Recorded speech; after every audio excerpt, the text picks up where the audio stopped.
Welcome to Rooted with Rachel. My name is Rachel Boucher, and this is where you'll find fresh joy for your journey. If you feel like there is no point to putting in effort towards something, maybe because you are unsure of your ability or insecure of your calling, then today's message is for you. Currently, at our church, we are going through the Gospel of John. This past Sunday, we were in John 2, looking at the first of Jesus' miracles, turning water into wine.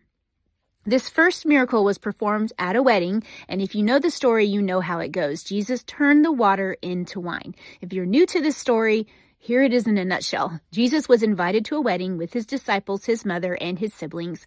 They run out of wine before the celebration is over, which is a huge embarrassment in that day. So Mary, Jesus' mother, comes to Jesus in full confidence and says they are out of wine. Jesus responds basically by saying, "What do you want me to do about it? My time has not yet come."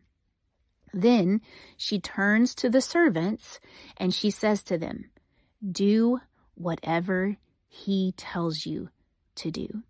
You know, this is the first sentence that just jumped out at me. And as I'm reading this and hearing this message, a thought begins forming and taking shape in my mind and my heart. And then later, the pastor confirmed this message God was forming in my heart by saying almost the exact same thing I was thinking already. Two powerful sentences here in this passage shaped my understanding and encouraged my heart. The first one is, do whatever he tells you to do. This sentence speaks to simple obedience, even when it doesn't make sense or you're unsure of your ability. It's obedience in the face of uncertainty. Wherever you are right now, if you're afraid of moving forward because you're unsure of your abilities or insecure in your calling, hear this one simple command. Do whatever he tells you to do, even if it doesn't make sense, even if it's scary, even if it's silly. Do whatever he tells you to do. So the next thing that happens is Jesus commands the servants to fill 6 large water jars that were used for the purification rituals with water. That's a whole different side story. Now, this is a very strange request because they were out of wine. And I'm sure the servants are wondering, how is this going to help solve that problem? But the servants do what Jesus tells them to do.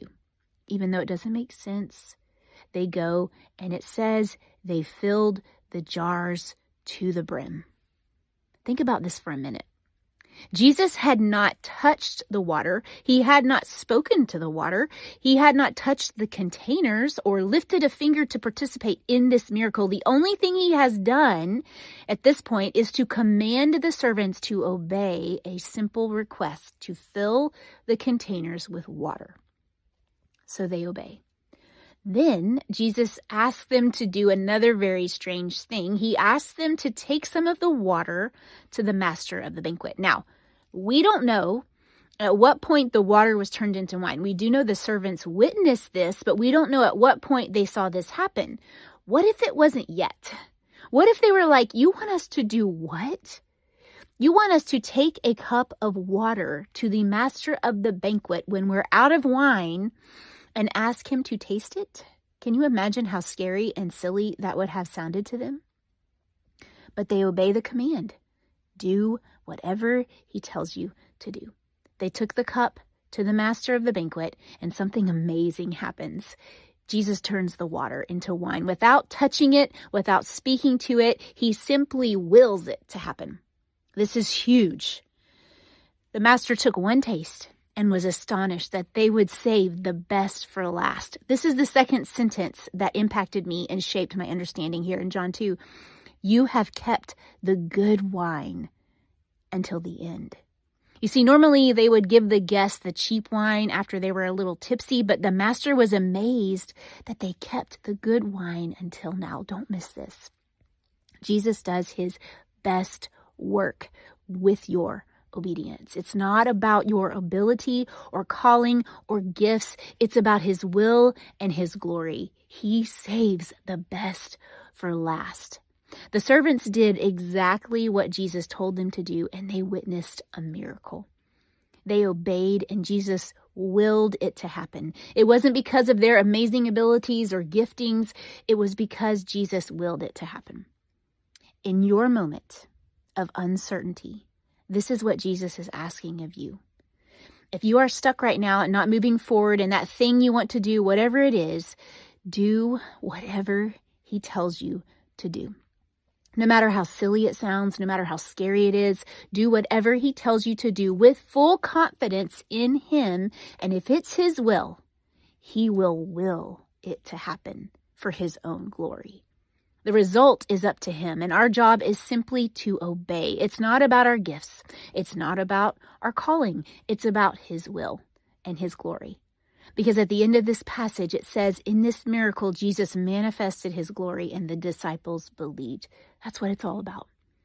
He wills it to happen. He turns your water, whatever that may be right now, into wine, simply because of your act of obedience. And if it is in line with his will, he wills it to happen. And the results are to glorify him. He receives all the glory because it's not about your ability. It's not about your gifts. It's not about your calling. It's about his will and his glory. Trust him. Have full confidence in him and his ability to will it to happen without a word, just simply through your obedience and trust in him according to his will and for his glory.